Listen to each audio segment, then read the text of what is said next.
జూబ్లీహిల్స్ ఉప ఎన్నిక కౌంటింగ్కి ఏర్పాట్లు పూర్తి చేశామన్నారు ఎన్నికల అధికారి కన్నన్. రేపు ఉదయం నుంచి కౌంటింగ్ జరుగుతుందన్నారు. సో 10 రౌండ్స్లో దాదాపు 45 టేబుల్స్ని ఏర్పాటు చేశామని చెప్పారు. షేక్పేట్తో మొదలుకొని ఎర్రగడ్డతో ఈ కౌంటింగ్ ముగియబోతోంది. జూబ్లీహిల్స్ ఉప ఎన్నిక సంబంధంగా మన కౌంటింగ్ రేపు మార్నింగ్ 8 o'clock నుంచి స్టార్ట్ అవుతుంది. టోటల్ పోల్డ్ ఓట్స్ 1,94,631, 48.49% ఓటింగ్ చేయడం జరిగింది. కౌంటింగ్ రేపు మార్నింగ్ 8 o'clock ఫస్ట్ పోస్టల్ బ్యాలెట్లో స్టార్ట్ చేస్తాం. దాని దాదాపుగా 407 పోలింగ్ స్టేషన్ ఉన్నాయి. 10 రౌండ్స్ చేస్తున్నాం. 42 టేబుల్స్ ఉన్నాయి. జనరల్గా 14 టేబుల్స్ పెడతాము. స్పెషల్ పర్మిషన్ తీసుకొని 42 టేబుల్స్ పెట్టడం జరిగింది. బికాస్ 59 క్యాండిడేట్స్ ఉన్నారు. సో టైం పడుతుందని చెప్పి 42 టేబుల్స్ ఇవ్వడం జరిగింది. 10 రౌండ్స్ మ్యాక్సిమం చేయడం జరుగుతుంది. Counting staff total 186 members counting staff ఉన్నారు.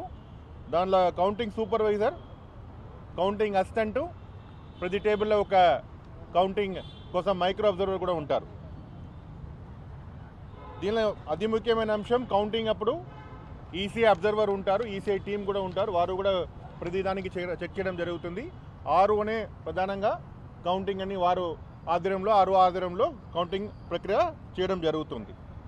దీనిలో ముఖ్యమైన అంశం ఈసీఐ పోర్టల్లో results.eci.government.in కంటిన్యూస్గా అప్డేట్ చేస్తూనే ఉంటాము రిజల్ట్.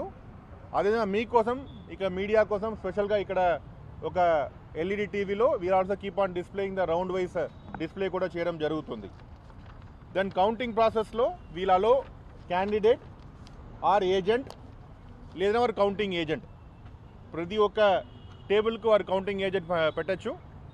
సో 42 టేబుల్స్కు 42 కౌంటింగ్ ఏజెంట్స్ వారు క్యాండిడేట్ పెట్టచ్చు. దాంతోపాటు కౌంటింగ్ కోసం వారు క్యాండిడేట్ రావచ్చు, లేదా వారు ఎలక్షన్ ఏజెంట్ రావచ్చు. అదర్ పర్సన్స్ ఎవరు అలౌ చేయడానికి వీలు లేదు.